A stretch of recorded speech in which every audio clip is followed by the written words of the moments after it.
So there's a hot girl. You like her. You think you two would make a good match. But first, you gotta get her to go out with you. Good luck with that.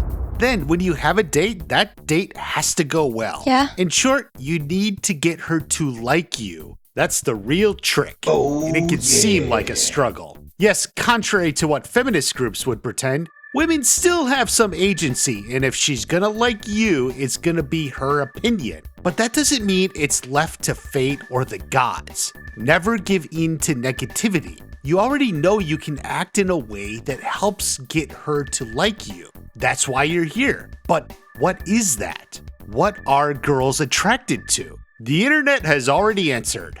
A hunk of a man who pulls 6 figures a month. I mean, if you don't got all that, why are you even trying, you losing loser? Don't you know girls don't like the riffraff like you? That is defeatist and nonsense. Look, a lot of that stuff boils out of frustration. Dating is hard, especially in today's world, and you will have setbacks and disappointments, but that doesn't mean it's impossible. There is nothing you will do that is as personable. The ego is at stake. Every time you flirt, ask a girl out, go on a date, or anything related to any of that, you are essentially putting yourself on the line. Your ego, your soul, this is you. I offer myself to you. Would you like to reciprocate?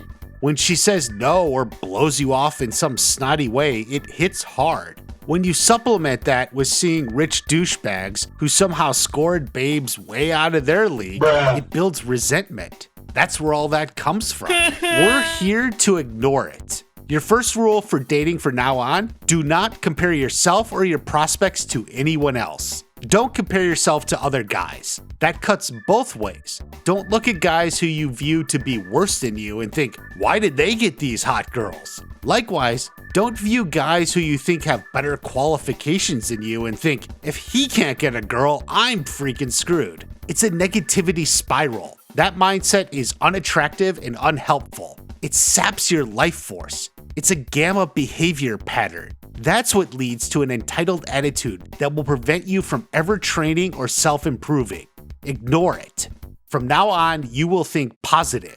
If he can get a girl, then I definitely can. If girls reject a guy who is richer than me, better looking than me, then that guy must be spiritually hollow. He doesn't have a life force or a charisma that a girl will connect to. His only qualities are superficial.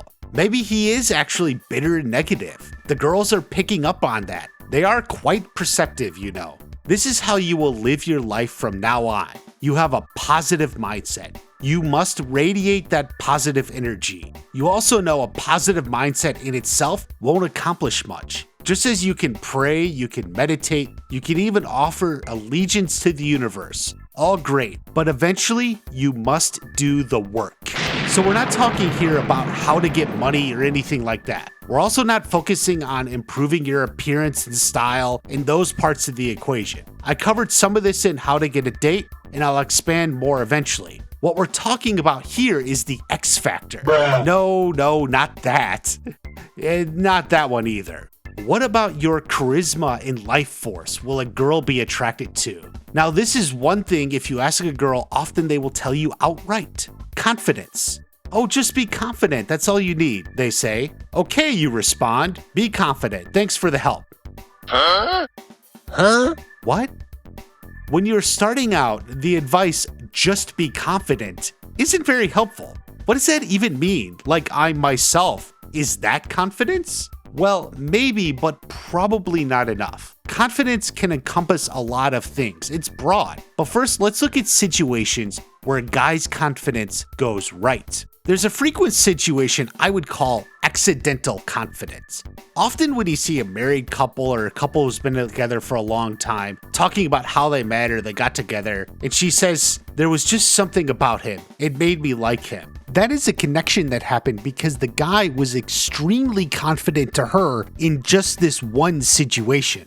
He probably wasn't normally like that. A lot of times these were at work or there was some school project or other activity. Maybe the woman was new and didn't know what was going on. So the guy came in as an authority and told her what to do. He corrected her when she was wrong, showed her how it was done. While that may just seem like helping out a coworker from his perspective, here he was a super confident guy who didn't shy away or back down when talking to her. He doesn't act like a fool or nervous or try to be overly nice because he just wants her to like him. No, he's assertive. Part of the trick is the guy never realized it. He was just tunnel focused. It was all about the job or the task, not the person. He would have been the same way to anyone. The funny thing is, if he actually stopped to think that this is an attractive woman and oh boy, I want her to like me, he would have never come across as assertive.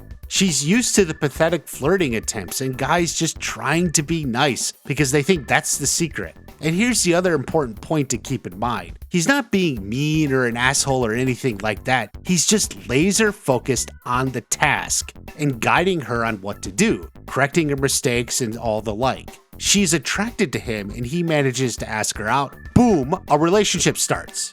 For him, it was completely by accident. He didn't even realize what he did, how he got her to fall for him. A lot of times these couples get married because he knows he'll never get a better woman and she is at a point where she is committed. Now, some people will say he was acting like an alpha or it was situational alpha. That is only true in as much as alphas have a lot of confidence. Don't worry about that. The focus is confidence. Confidence is more than the ability to have a conversation.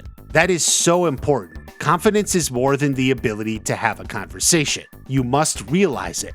The biggest dork can have a conversation about Star Wars, books, video games, or music. In fact, that's why those guys seek out girls who like the stuff they do. Then they think a long conversation about some mundane topic will lead to sex and romance in a relationship. It's so amazing. We like all the same bands and movies and talk for hours about that stuff. Why doesn't she like me? Girls only will blah blah blah negativity spiral. We talked about this. Just because you share some interests in a book or movies doesn't make you unique or interesting to her. Do not rely on that alone. Confidence is when you can say or imply something that may throw her off balance. You make her readjust her thinking. And for fuck's sake, I'm not talking about the movies or music or whatever itself. Telling her Sirius Black is the most overrated character of Harry Potter doesn't make you unique or confident. That's not what this is about.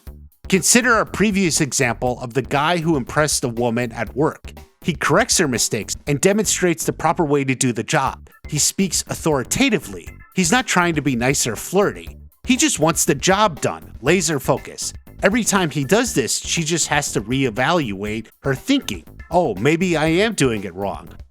He knows what he's doing. It's an internal shift. It happens because she is completely new to this position. In my video on flirting, I discussed a lot about how you can say subtle things that have a sexual connotation or meaning.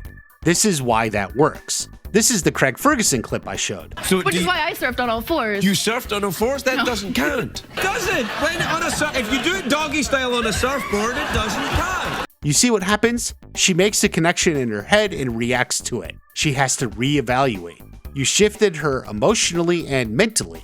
That draws her to you. It comes across as confidence. You see, when a lot of guys are talking to an attractive girl, be it at work, coffee shop, or anywhere, they shift to this try to be nice and appealing mode. Like they show enthusiasm in her interest or try to offer help in the nicest possible way. The hope is this niceness will appeal to her.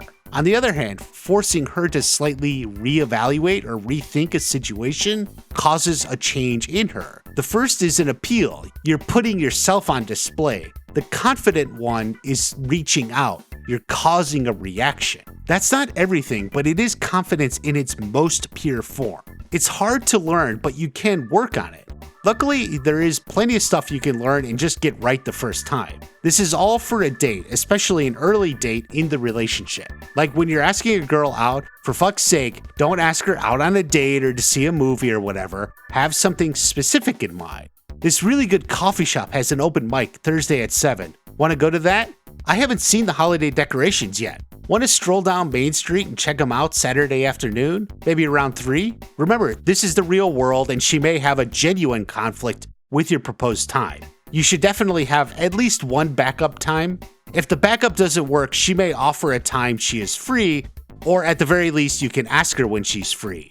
If she says she'll get back to you, let it go. She may be trying to dance around saying no. She will give you a time when she's free if she actually wants to go. Now, some dates go well, some have hiccups. You can't control that. What you can control is how you react to it. You do not need to apologize or say you're sorry for anything that doesn't go well. Consider, this is the beginning of your story as a couple. Every couple has one. So maybe that open mic night at the coffee shop was full of weirdos and woke hipsters. Oof, it happens. You don't have to say, sorry, I didn't know they'd all be so weird and smelly. Do not apologize. There's nothing to be sorry for. Assert how that was totally weird, and now you know to stay away from those types. Saying you're sorry, especially about stuff outside of your control, will grate her nerves. It's okay, own it. You make it part of your story. The good news is everything we do from here on will be better than that. Aren't you glad you aren't one of them? Now there's confidence. When she's on a date with you, she wants you to be cool and in charge, even when things don't go as planned. It's not some great secret or internet nonsense. It's just owning what happens and letting it work. Your date will go well because you're making it that way. That's all you need. You can still be one of the first people to get on the ground floor of this channel. Subscribe now and we'll keep the videos coming.